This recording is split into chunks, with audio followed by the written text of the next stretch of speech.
Oh my God, guys, you have no idea how special and surreal this moment is for me. I mean, it feels like decades since I started this process, but it's only been maybe 2 years since I finished writing Soltera.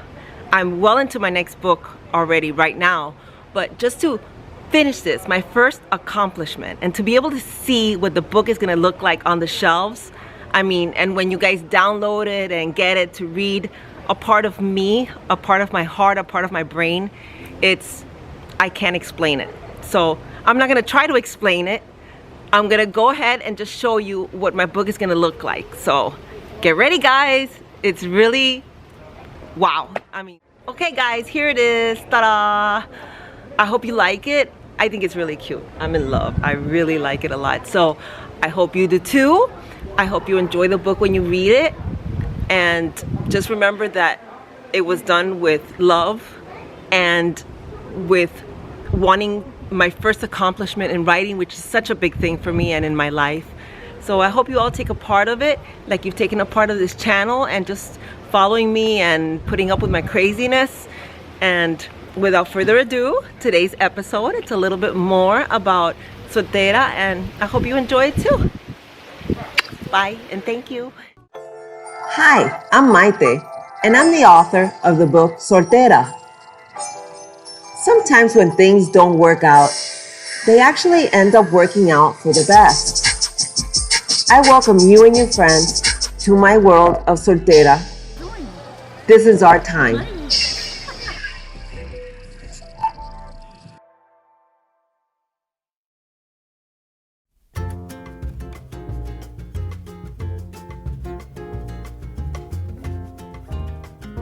I've talked to you about Soltera before, but these are a few facts that you may not be aware of.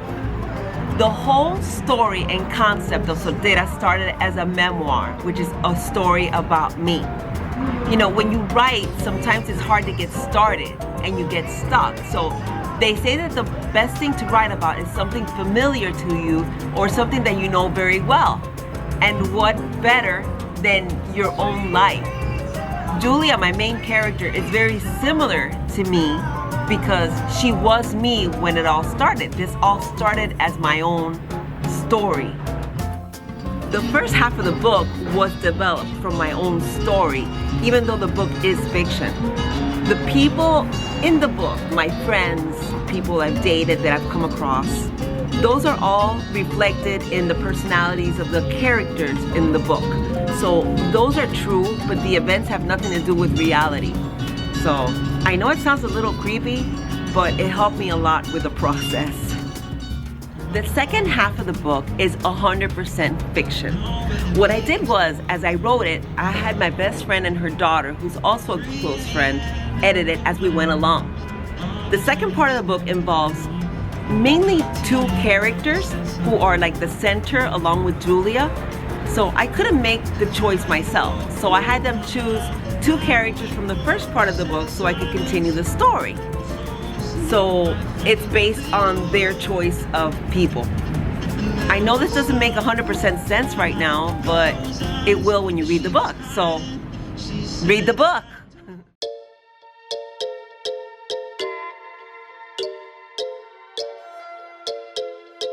Okay, so the second part of the book is 100% fiction, but it deals with a really real situation because it's not that it actually happened, but that it happens every day. I mean, when you're in a relationship for a very long time and you get divorced, you want your next relationship to be perfect, okay? But what's perfect? The reality is that you get super picky and, you know, things can get complicated, just like it did for Julia in the book. I mean, spoiler alert, the book has a happy ending, but there's so many things that can make an ending happy. It's not necessarily the conventional. So I guess you're gonna have to read the book to figure that one out.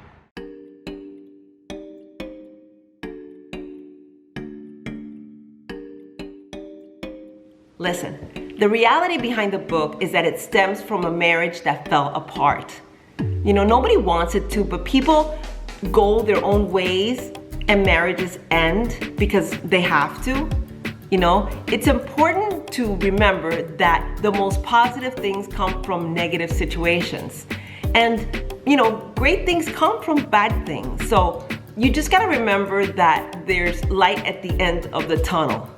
You know, even if you're doing really well, it's an adjustment, you know, and even though people around you have the best intentions and want to help you, you feel like if you're standing alone and the world is going on around you. I mean, there's people with budding relationships, people with problems in their relationships, and there's people that have very successful marriages. Like my best friend, a 40+ year and going stronger than ever. You know, the point is that if I would have had somebody there to help me at the time that I was going through this, it would have been great. It would have been very helpful. You know, somebody to hold your hand, somebody to give you advice, but based on things that have happened to them, not what they think is best. Now, because everybody has their own opinion and it gets very confusing and sometimes it ends up being worse than what it is. So my intention is to give everybody hope that there's way more out there and things don't end with a relationship. On the contrary, sometimes they begin, like for Julia and for me. Okay guys, so if you like this episode, please like and subscribe. I hope you enjoyed it and I hope you buy the book. And if you do, please give me a review. That's the most important thing. Doesn't have to be positive. It's what your real opinion is. So thank you always and besitos.